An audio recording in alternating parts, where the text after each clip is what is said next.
find our seats. We'll get started this morning. We are so privileged to have Dr. Phil Quambeck back with us, and he stepped in a bit of a pinch, and so we're grateful for his willingness to bring something fruitful to us and timely to us as we continue this journey in Lent, in our cross-training journey. And he'll be talking to us about the disciples and why they don't get it, and probably some other things.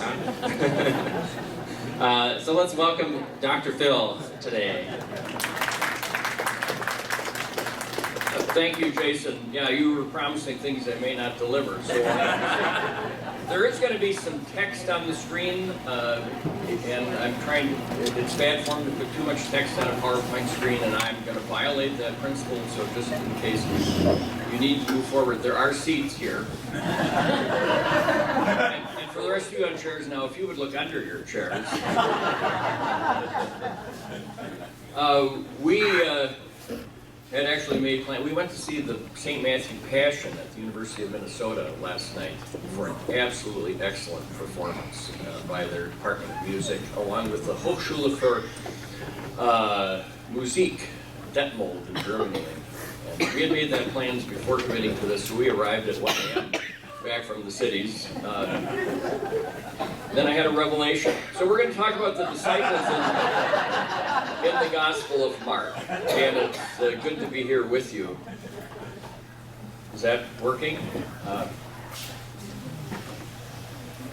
Oh well, I will, maybe I forgot to put in the... So I talked last fall about the narrative lectionary, and we're trying to look at the whole Bible. And today I'm just going to try to use the disciples to give you a picture of the whole of Mark. Now, realize that's ambitious, but I'm going to express the hope that at some point you will sit down and read the Gospel of Mark, or maybe listen to a recording for 2 hours without interruption. That would be it was done on Broadway some years ago. A guy did the King James Version. There are people around the country who go and perform it. And so that's how, I want you to keep in mind, that's how early Christians probably experienced it. So the gospel was written for an audience, performed. Not in little pieces, but in the whole thing. And when you sit through the story, if you're sitting through, let's say, I don't know, Downton Abbey, it's coming to an end, and I thought I'd update you on what's going to happen to Mary. But you want to see the end of the story, right? So you don't shut it off and go and do other things. And it was probably performed orally. And so what kind of audience was that? And what kind of audience are we? I want us to think about being an audience this morning. And how do we hear it? So what came to mind is reading pericopes is like taking trips to the cities. I have a friend who's a longtime mutual friend of ours who lives in Zambroda, Mayo Dock. He's never lived in the cities. He went to St. Olaf and he's lived down here the rest of his career. And he goes up to the cities, he told me, and he'll go to the Diana Theater at 50th in France, and he'll go to Target Field, and he'll go visit his son in East St. Paul. But what he doesn't know is how those places connect to each other when they're up there. He knows how to get to Rochester from there. Have you ever had this experience? I mean, I grew up in the city, so I know how things connect. I'm one of the insiders. But if you come from here, you especially now, you set your GPS and you go to the Guthrie, and then you come home. You go to Orchestra Hall, you come home, right? But you don't necessarily drive between the two. Am I making sense here? And we tend to read this bit of the gospel here, and we read this bit of the gospel there. We don't know how it goes from here to here. I'm looking for a metaphor. So I'm going to do a few big picture things. How Mark gets from where to where. Mark 1:1, the beginning of the good news of Jesus Christ, the Son of God. First line. Last line. So they went out and fled from the tomb, for terror and amazement had seized them, and they said nothing to anyone, for they were afraid. First line, last line. What's the question you should, as an audience, be asking? What happened? How did we get here? And it said the beginning of the good news. And what would you expect for a nice parallel ending there? And here's the good news. And that's not what you get. But if you look at your King James, there are verses 9 through 20 added on by some late antiquity, early medieval scribe who was trying to resolve the tensions in the text. But we won't go into that today. So it begins with an announcement of good news, and it ends in a silence. Oh, I went too far. And we call this an inclusio, a bracketing. The beginning of the story kind of echoes the end of the story. You learn this in literature in high school, maybe college. And we look for an ending, right? What's a good ending? Except for those police dramas by Dick Wolf on NBC, which always kind of end in the middle of the trial and you wonder what happened. There's no resolution, but this isn't that. In those days, Jesus came from Nazareth of Galilee and was baptized by John in the Jordan. And just as he was coming up out of the water, he saw the heavens torn apart and the Spirit descending like a dove. I may have used this before, but I'll use it again. What do you notice there? Jesus in the water, John the Baptist, and he looks up. What does he see? Word torn apart, passive verb, schizo. Oh, what words do we get schizo from? Schizophrenic. Schism. Scissors actually comes from that, yeah. So cutting, and who's doing the cutting? Who's tearing apart? Who is the only one who can tear apart the heavens? God. Good? You're learning. And then you get a Spirit and the dove descending. Of course, he's the only one who sees this. And then we get one more appearance of that verb in the Gospel of Mark in chapter 15. And Jesus gave a loud cry and breathed his last, and the curtain in the temple was torn in two from top to bottom. Passive implies God from top to bottom. Can people tear it from top to bottom? No, it implies God. So that's a bracketing, this tearing. Getting the picture here? Mark is paying attention to how he begins and ends things. So when he begins with the good news and ends with silence, is that an accident? No. At the baptism, and a voice came from heaven, "You are my Son, the beloved, with you I am well pleased." And at the crucifixion, notice we get another voice from a centurion who stood facing him and saw that he breathed his last, and truly this man was God's Son. Interesting. So who parallels God's voice in the final scene? The centurion. And we don't know if that's being sarcastic or not. The Greek is ambiguous. John Wayne, of course, in The Greatest Story Ever Told. How many of you have seen that? I have a copy. Come to our house and watch it with me again. Truly, this was the Son of God. That's not bad. And Jesus said, "I'll be back." Okay, lame movie references. But it could be, oh, this is some Son of God. That possibility is there in the Greek. But again, it's how do we as an audience hear it? Speaking of audience, I think there's a tip of a hat to the first audience. And I may have said this before, Mark 15:21, they compelled a passerby who was coming in from the country to carry the cross. It was Simon of Cyrene, the father of Alexander and Rufus.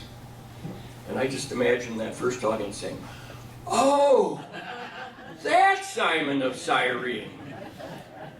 Because we don't know who they are. And when Matthew copies this text, he leaves out Simon, or leaves out Alexander and Rufus, because I don't know what they are. So we're an audience. When we are hit with that, do we know? No. But is it interesting? Does it give us a window into the early audience? Maybe. Oh, that's that. Yeah, I had clever animation here. Notice that. That's about as good as I get with the technical. So what do stories have? They have settings. I'm just doing a little review to that whole gospel. Geographical, such as Galilee, Jerusalem, in Mark, Half of the gospel is in Galilee, and half is in Jerusalem. There's no birth in Bethlehem, right? Jesus just appears at the River Jordan. And we get places like Bethany and Capernaum. Those of us who traveled to Israel know where those are. Right, Kurt? You have places like in a home, right? Or in a synagogue. The audience knew what those were. Being a home is in someone's private domain. It's not in public. So think about the stories that take place in homes and not in public. Sometimes he's on the road, or by the sea, or in the river. So when you picture the Gospel of Mark, here is my line map of Galilee and Jerusalem. Those are the two things you need to know. Galilee is not Jerusalem, and Jerusalem is not Galilee. Jesus begins in Galilee and makes one trip to Jerusalem, and that's it. Where does he go from there? We don't, in Mark's Gospel, it says we'll see you in Galilee again. So Galilee is rural, small town, varied. Jerusalem is official religious and official Roman.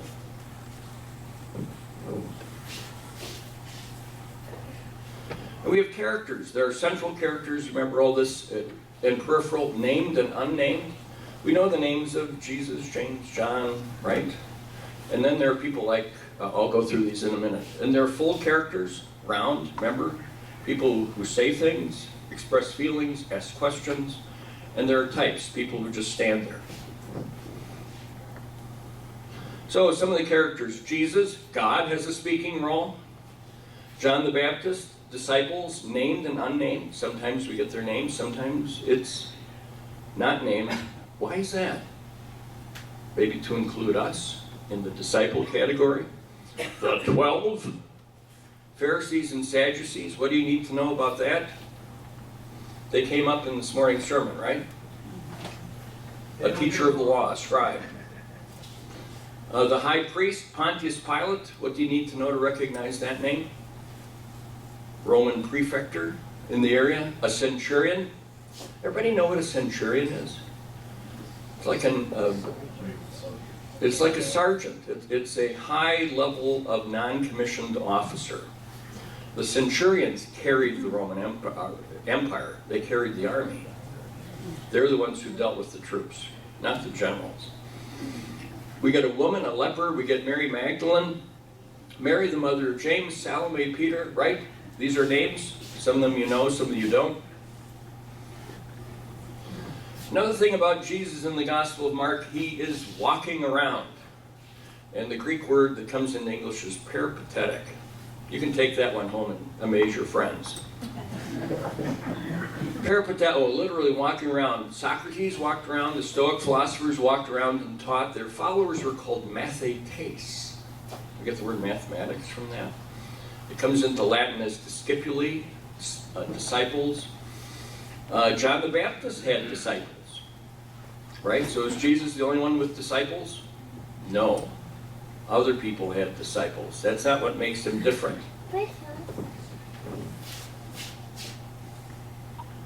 And then in a story, there's conflict. The riddle of Mark, as I said before, is how do we get from baptism in the river and preaching the kingdom of God, that was a cool voice effect, to crucifixion as a terrorist, and that's the word I use now. Jesus is executed as a terrorist. Does that make an impact in our culture? Yeah.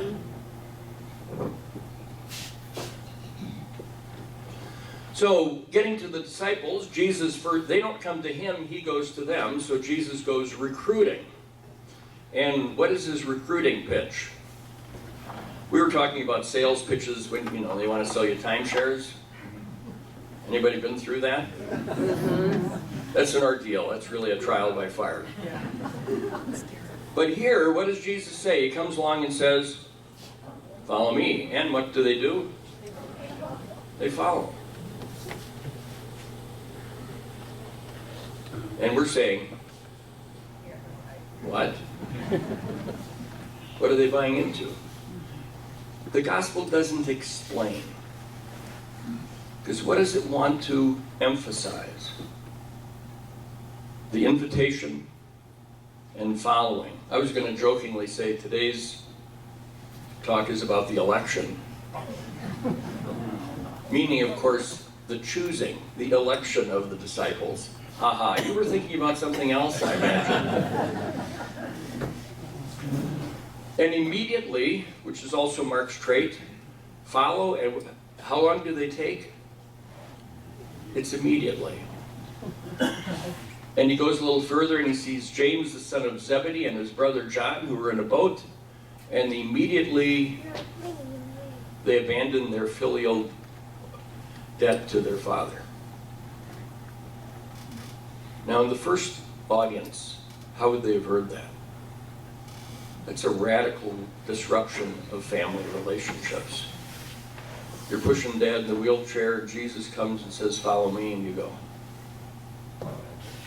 Gotta go. I know I'm just trying to be a little threatening here. And they followed him.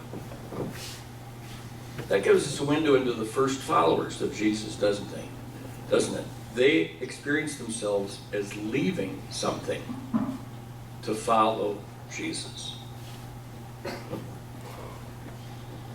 So, the terms for the followers of Jesus in the Gospel of Mark. Disciples, okay, notice these terms, or mathetes in the Greek, the 12,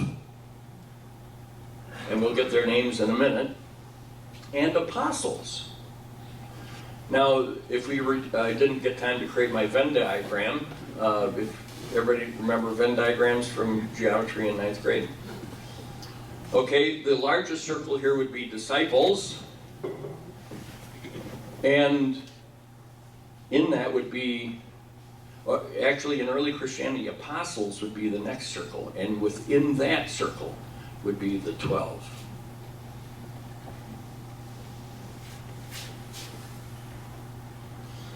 So the disciples, and I'm sorry for the small type here, the disciples are often like a Greek chorus. They're there witnessing things. And they're part of the action, but not clearly. And notice it's not specific. And when the scribes of the Pharisees saw that he was eating with sinners and tax collectors, they said to his disciples, why does he eat with tax collectors and sinners? Okay? Does it name them? No. They're the vehicle by which the opponents want to understand Jesus. One Sabbath he was going through the grain fields, and on their way the disciples began to pluck heads of grain. Okay? So they're kind of the example. He departed with his disciples to the sea, and a great multitude followed him, and he told his disciples to have a boat ready for him. Okay? Generic. Do this, do that. Hey, get a room ready, get a donkey. Disciples. Notice, I think there's flexibility in that term, so a later audience might hear themselves in that call to be a disciple. And it's located not just in history, but also in the ongoing message of the gospel. Okay, in chapter 3, notice first we get disciples, and now we get the 12. And he appointed 12, whom he also named apostles. All these terms. Paul is going to have a different understanding of the word apostle. There are 12 apostles, and the apostle Paul comes along, and what does that make? 13, and he'd say there are 14, 15, Paul expands the notion, he corrupts the idea of apostleship, and he's a liberal. Okay, just trying to make it relevant here. And to have authority, so notice this transmission of authority, to have authority over demons, and he names them, and I'm going to go through the names.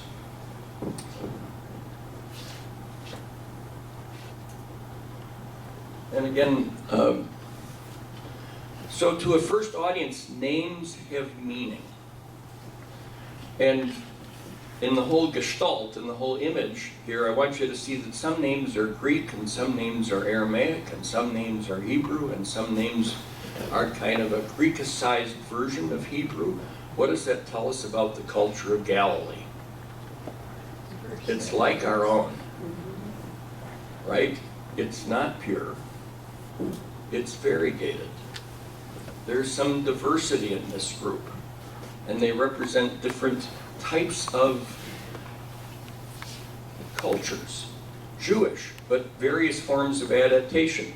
So you have Simon, Shimon, which is a Hebrew name, and now he gets a nickname, Rocky. Why does Jesus nickname people? Hey Simon, I'm going to call you Rock. You'll get the joke later. James, which actually, that's an odd one the way it comes into English and Latinized languages. The Greek is Jacobus, or Jacob. That gets carried into the German, but not into the English. So we hear James, and we don't get the Jacob connection. The original audience would have heard Jacob. Oh, I've heard that name before.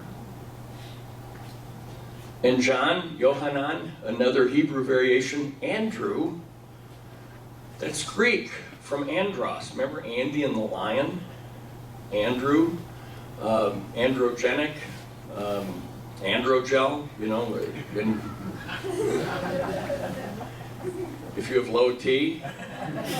Maybe it's a joke that he's kind of a guy's guy. Yeah, right. Philip, oh, that's my name. That is definitely a Greek name, lover of horses. Who's the most famous Philip of the ancient world? Philip of Macedon, father of Alexander the Great. Okay, so maybe this is part of that afterglow of empire.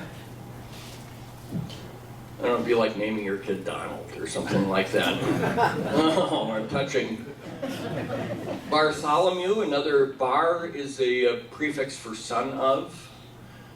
Matthew, the hue would be from Yahweh, so maybe gift of Yahweh. People are speculating, it's not always clear. Thomas, from the Greek form of an Aramaic word meaning the twin. It also appears as Didymus in another gospel. I'm sticking to Mark here. John, son of Alphaeus.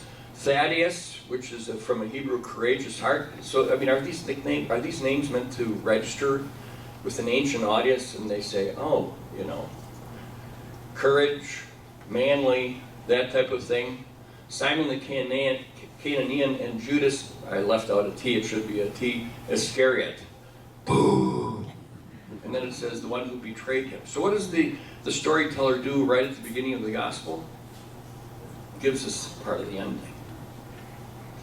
And he doesn't assume you don't know. This is not a surprise story, or is it? So with the original audience, those names might have carried more meaning initially than they do for us. I don't know, do we know people with symbolic names? In Hosea, prophets were given the task of naming their children symbolic names. Hosea named his son Jezreel after the battle of Jezreel in the ancient kingdom. I would say that's like naming your kid the Battle of Gettysburg. Names are meant to have symbolism. When they came to Capernaum, he was in the house, and he asked them, what are you arguing about on the way? And they were silent, for on the way they had argued with one another, who was the greatest? And he sat down, called the 12, and said to them, whoever wants to be first of all must be last, servant of all. Okay, I'm going to give you a little quiz in terms of narrative criticism. What's the setting for this story, or settings? You see a town? Capernaum. And that's on the Sea of Galilee. And when the discussion is taking place, where are they? In the house. And what are they talking about in the house? Well, they're talking about a conversation they had on the way. So the thing had been developing, and now they're settled down, and they're talking about it in the setting, privacy, non-public space of the house. So what is the message to us? What would be a house to the early audience? A church. So you talk about this out in public, and then you come in and you say, okay, I heard what you were saying. Let's get serious. And he said to them, whoever must be first must be last of all and servant of all. Now that could be a word to the first disciples, but it's also a word to the later audience. And could that be a word to us as well? If we see ourselves in that big circle of disciples. That's what I would like to suggest, the way this story works. Questions so far? So here we get to, Jason was giving you some clues. The disciples. Smart, tough, courageous, good examples for us to follow. Those are all rhetorical and sarcastic questions, I know. When he was alone, those who were around him along with the 12 asked him about the parables. First of all, I like the idea of being alone with others. That's a Jesus thing. And he said to them, to you has been given the secret of the kingdom of God. And for those on the outside, everything comes in parables or riddles. So the insiders will know, you're the insiders. But the outsiders, they're going to say, huh? I don't get it. So that they may indeed look but not perceive, and may indeed listen but not understand, and they may not turn and be forgiven. And he turned to the disciples and basically he says, do you get it? And they said, no. Now who are they supposed to be? The insiders. And the insiders are supposed to get it and the outsiders are not supposed to get it. And the disciples say, I don't get it. So what's the text showing us here? Are there always, the insiders aren't who they think they are. And maybe the church is for outsiders, because there really are no insiders.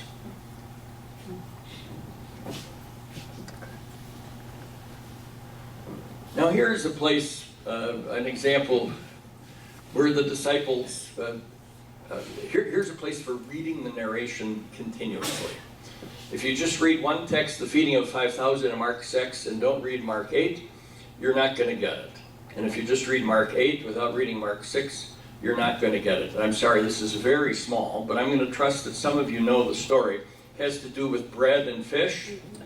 Ring a bell? And so he has a crowd gathered and he says, give them something to eat. And they say, are we supposed to take 200 denarii and feed this crowd? And he said, go to Costco. And then to their, I'm sorry, I didn't get paid for that. And then he says, they asked the wrong question. We don't have enough money. And he says, well, how many loaves do you have? How many fish do you have? So they sat them down in groups, and taking the loaves, 5 loaves and 2 fish, he looked up to heaven, broke the loaves, and they started passing them out, and all ate and were filled. Okay? We call it the miracle of the feeding of the 5,000. I'm not going to try to rationalize it. Let's just take it as a miracle of feeding. The way Elijah would have miraculously fed the starving. And then, 2 chapters later, in those days there was again a great crowd without anything to eat. He called his disciples and said, I have compassion for the crowd because they have been with me now for 3 days and have nothing to eat. And his disciples replied, how can we feed these people here with bread in the desert?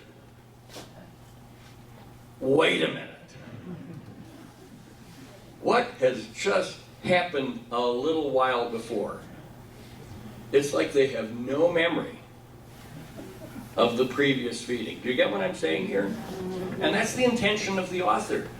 So here, the first feeding of the 5,000, Jesus said, okay, 5 loaves, 2 fish, let's make it go. And then a few days or sometime later, they're gathered, another big crowd, 4,000 this time, and he says, okay, let's feed them. And the disciples say, well, how do you do that? And you, the reader, are saying, dummies. The fish, the bread, trust Jesus. Do you see where that's then a lesson to the audience?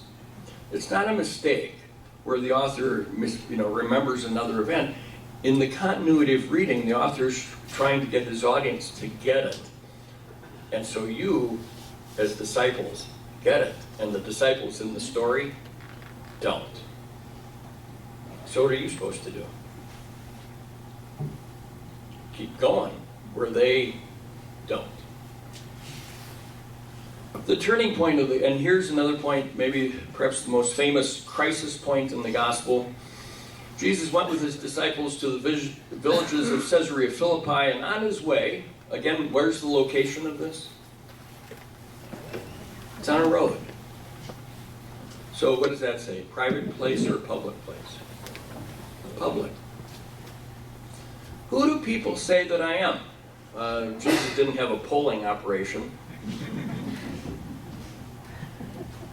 So he asked his disciples, some say John the Baptist, others say Elijah, still others one of the prophets, and who do you say that I am? And Peter said, you are the Messiah. Now here's the critical issue for Mark's gospel. Mark is trying to teach you, the audience, what the word Messiah means. Now when Peter says, you are the Messiah, what do you expect Jesus will say? Yep. And what does Jesus say? Nope. Then he began to teach them that the Son of Man, it's really small, must undergo great suffering and be rejected by the elders, the chief priests, and the scribes, and be killed in 3 days, rise again. And he said this quite plainly, and Peter took him aside and began to rebuke him. So Peter says, you are the Messiah. Jesus starts explaining what Messiah means, and what does Peter say? Jesus, you got it wrong. Let me tell you what the Messiah is. Does that sound right? Do you correct Jesus? He'll really get you if you do. Well, we get a hint here. No, this is instruction. What does Peter misunderstands what Messiah means? Who else misunderstands often what Messiah means? The Christian church. The later followers. And Jesus says to Peter, get me behind me, Satan. Satan doesn't necessarily mean something evil here, it means opponent. For you are setting your mind not on divine things, but on human things. Now if we just let that sit in Mark's gospel, Mark does that make us comfortable or uncomfortable? To hear Peter being upbraided. You can put this in colloquial language, I'm not going to. But Jesus, rebuke, that's such a Bible word. But Peter says, you're wrong. And Jesus says, get out of here. That leaves us in a silence. And if we're hearing this performed or read, this would be a point to pause in the narrative and say, where have we been and where are we going? And he called his disciples and said to them, if you want to become my followers, let them deny themselves and take up their cross and follow me. Now, would that have made sense to that little group on the road to? It probably wouldn't have. Who does it make sense to? Makes sense to you, right? Because what do you know? You know already what the cross is going to mean, but Jesus, the narrator, is going to uncover it more. It may not have made sense to the people on the road to Caesarea Philippi, but it wasn't necessarily said for them. Remember, the gospel writer is telling a story to lead you to a new understanding. For those who want to save their life will lose it, and those who want to lose their life for my sake and for the sake of the gospel will save it. Remember, we've heard the word gospel before. Where did we hear it first? Line 1. The beginning of the good news, the gospel of Jesus Christ. That sounded good. What does it sound like now? It sounds like a matter of life and death. Is that good news? Am I taking you to a place where you don't want to go? But this is where the gospel writer is taking us. For what will it profit them to gain the whole world and forfeit their life? Indeed, what can they give in return for their life? For those who are ashamed of me and my words in this adulterous and sinful generation, of them will the Son of Man also be ashamed when he comes in glory. And he said to them, truly I tell you, there are some standing here who will not taste death until they see the kingdom of God. This is a very apocalyptic passage. And what was the early church waiting for? The second coming. What's being talked about here? Yeah, the second coming. We're uncomfortable talking about that. But that's the expectation that sits on the horizon of Mark's gospel. And what should that, and he means that in a hopeful way. And what's your life like now? If you're faithful, you're going to be carrying a cross. But what's the goal of that? The kingdom of God. So, when you think of, here's where I adapt Peter's bold confession. In 10:28, Peter says, Rabbi, we have left everything and follow you. In 14:29, Peter said to Jesus, even though all become deserters, I will not. Okay. You're giving away at the end here. And then the scene outside of the court of Caiaphas, he denied it. Then after a little while, the bystanders again said to Peter, certainly you are one of them, for you are a Galilean. Who is this? Now the disciples, rather than a collective group, Peter becomes the focus, and he becomes representative of that core group. And why is that important? What are the qualities that this rock exhibits in this time of crisis? He crumbles. Right? The rock crumbles. Here's the irony of the Petros. The Petros turns to dust when confronted by a young woman saying, you got an accent. That's what you sound like you're from Galilee. You're not from these parts, right? We can spot people with accents. Right? You're not from around here. That's part of the deep irony. So then we get to, I'm almost at the close here, Mark 16, verses 1 through 8. And I'm going to call this the end of the beginning, or the end, the beginning of the end, or the end of the beginning. Isn't that clever? I got it from a movie. So after all this talk of disciples, and who have we assumed the disciples were? 12 men, apostles. And who do we get here? Any disciples? I'll read it to you. We got women. When the Sabbath was over, Mary Magdalene and Mary the mother of James and Salome, oh yeah, I don't know. So they might go and anoint him, and very early on the first day of the week when the sun had risen, they went to the tomb. They had been saying to one another, who will roll away the stone from the entrance of the tomb? And when they looked up, they saw that the stone was very large, had already been rolled away, and they entered the tomb. They saw a young man dressed in white, sitting on the right side. They were alarmed, but he said to them, do not be alarmed. You are looking for Jesus of Nazareth, who was crucified. He has been raised. He is not here. Look, there is the place they raised him, but go tell his disciples. What does that tell us in the story? They're not there. The disciples are not there. If you read back in chapter 3, when John the Baptist is beheaded, his disciples actually take the body and bury it. I hadn't really noticed that before, actually. The disciples of John, executed by the Tetrarch of Galilee, at least afford him the respect of burying him. And the disciples of Jesus, they're nowhere.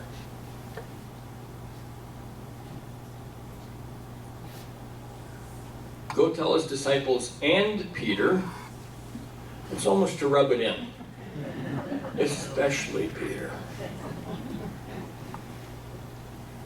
that he is going ahead of you to Galilee. Remember I said about geography? Where are we here? We're in Jerusalem. Where did this story begin? It begins in Galilee. It ends in Jerusalem. But wait. What does Galilee represent?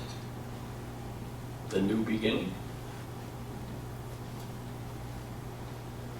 So they went out and fled from the tomb, for terror and amazement had seized them, and they said nothing to anyone, for they were afraid. What's interesting about that close of the Gospel of Mark?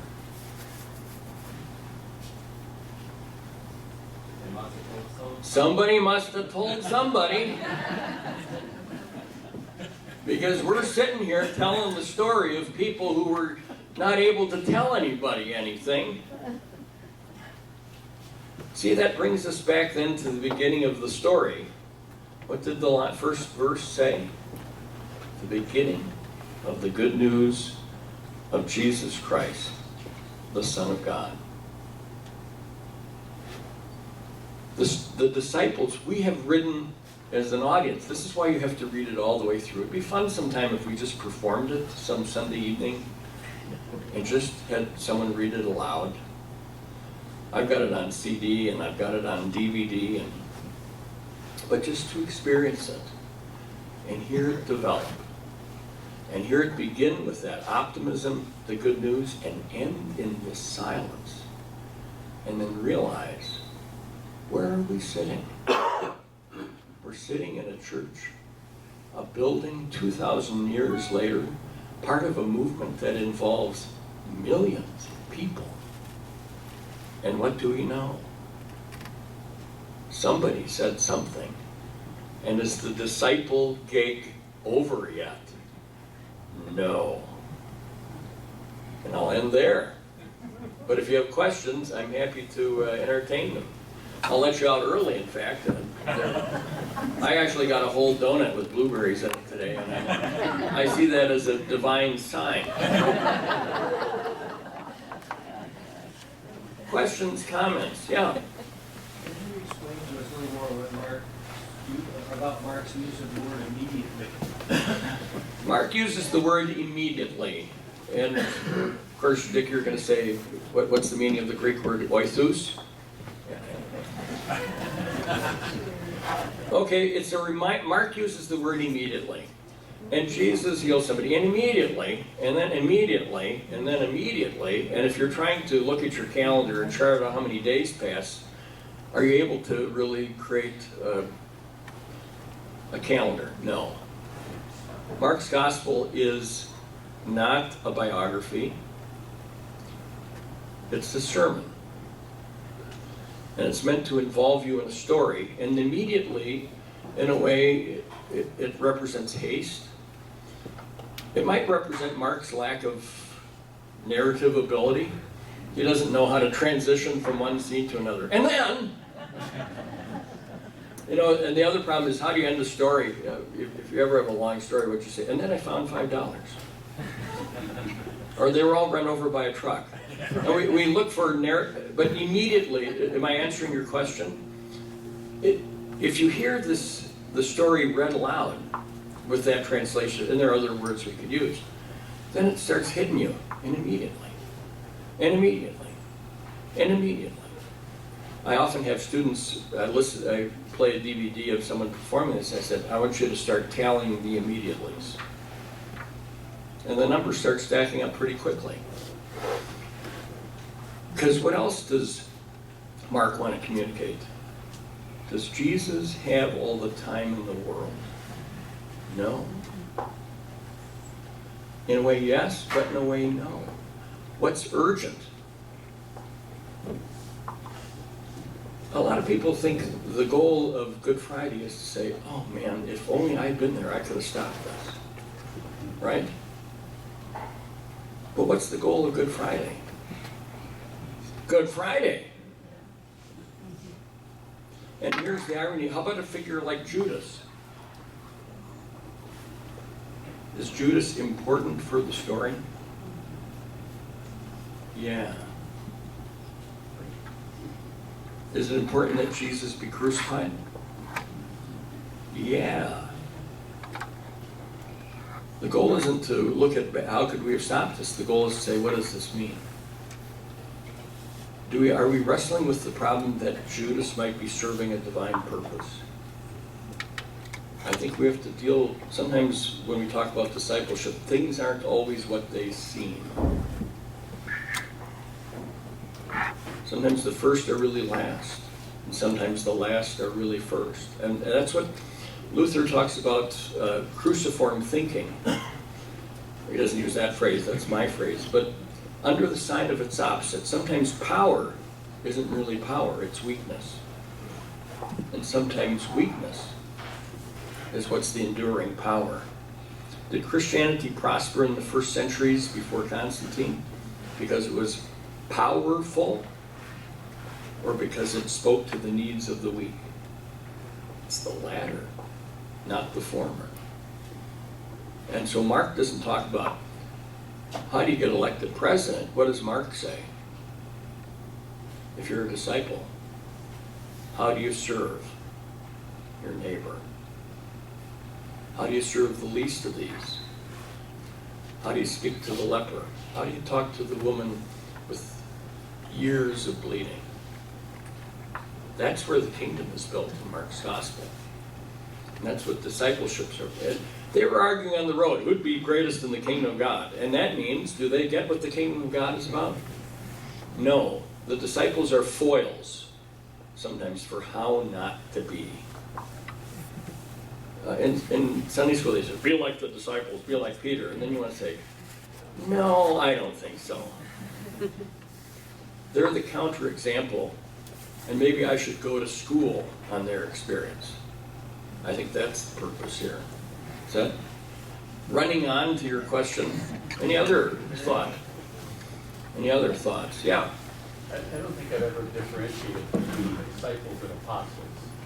So when the disciples were arguing on the road, was that the apostles? Or was It's ambiguous because it could be others. Apostles is a well-defined group of 12, and you know 12 is meant to echo the 12 tribes of Israel. So some would argue if Jesus is an apocalyptic prophet, he's got 12, and then what's he concerned with? Renewing a notion of ancient Israel. But disciples is a much broader term, and it's probably Jesus that might have had a gathering, some who came and left. And if disciples is broader, can we be on the edge of that crowd? I think so. So it could be, and is that something that happens in the life of the early church? They argue about who's important. That never happens anymore. But so I think disciples is broad, apostles is specific, and then the Apostle Paul will disrupt even the notion of apostleship. So that will come later on. Yes? I think a lot of people sort of forget about the feeding of the 4,000. And it was a very interesting point you made about the lack of learning that took place there. This is just a detail, but is there any significance to the fact that there were 12 baskets left over after the feeding of the 5,000 and 7 baskets left over after the feeding of the 5,000? Well, the difference is 5. The difference between 12 and 7 is 5, which is a prime number.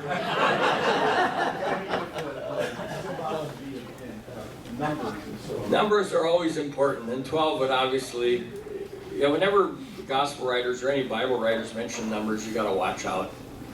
And some would argue that the 5,000 might be representative of Israel, and the feeding of 4,000 with 5 baskets represents outreach to the Gentiles. That's another. I'm not prepared to necessarily go there, but it's good to know. It's good to notice that the numbers are different. And so when Judas, the problem then when Judas commits suicide, what are we left with? 11. And most stamps go to 10, but theirs went to 11. Okay, that's a reference to a movie. We won't go there. You know the film I'm, yeah, okay, that's between us. And so we're left, and 11 then is incomplete. So at the end of the gospel, then Luke has to resolve that in Acts by having a lottery. But Mark doesn't go there. And so, in that sense, who could be 12? You could be 12. And so I think that's part of the incompleteness of Mark. Okay, the 11, we got an open seat. And so I think that might be part of Mark's incompleteness too. So, but thanks for noticing the 12 and the 5 and the 7. Yeah. Just as a comment on sort of a good illustration this is, and how important it is to read the whole story. So that's one thing. And the other is to have the discussion among people. Our small group actually talked about the 5,000, 4,000. Go into, is this really the same story? Just they change numbers, and that's why they didn't get it, because it really is the same story. And then starting, is it a miracle? Yeah, you should read it that way. What's the other option is that all of a sudden everybody reaching their pocket and got their cheese sandwich. Okay, if they're sharing theirs bread, then we'll share our cheese sandwich. Yeah, so there's an important, that's a miracle in itself too. But at the bottom line is the discussion is so worthwhile. Noel was saying, if you didn't hear, the importance of hearing this as a group in the discussion. And again, I think we remember the early communities heard this as a group. We have the privilege of having individual Bibles, which we own. The early Christian communities might not even have been literate, much less had individual copies, so they had to gather as groups to hear the story. And as soon as you have a group together hearing a story, what do people start doing? Whispering. I nudge my wife all the time. Say to Ruth, did you get that? And she goes, shh. I say at the St. Matthew Passion, quiet. And so that's part of our group engagement with the story. And that's why it's nice to hear this together. So yeah, I mean, our hearing changes when we're in a group, doesn't it? And when we're here, even if we're not talking, but then we do talk, and we hear that. And in terms of the different readings, I mean, is it a miracle? Or is it kind of a neoliberal transformation of the hearts where we say, okay, I'll share. I kind of go for the miracle end of it in Mark, though the neoliberal transformation, the Alinsky style, will say transformation of the hearts. Well, you know, conservatives like Christians think prophets only talk about Jesus. And liberals think prophets only talk about social action. And there has to be some other kind of reality in the way we engage the gospel, but hearing it as a community and recognizing you might hear it differently than I hear it, but we can talk to each other about it. That's what's critical. Any other questions? Yeah? Just curious, do you have a personal favorite of the disciples? Philip. I like Philip. I think in the Gospel of Mark he only gets one mention. But in the book of Acts, he does get a chariot ride with the eunuch. And that's his sole appearance. That's a really good question. I kind of like Paul. I'll count him among the apostles because I think that's the one I've studied the most. And I think he represents the grittiness of it, but he's a good reminder. And then we see the apostles through Paul when he talks about in Acts or Galatians, when he goes to Jerusalem to see Peter, and he calls Peter Cephas, which is another word for head. So I go with Paul, but he wasn't there with the 12. I think the 12 collectively accomplished something. Do you have a favorite?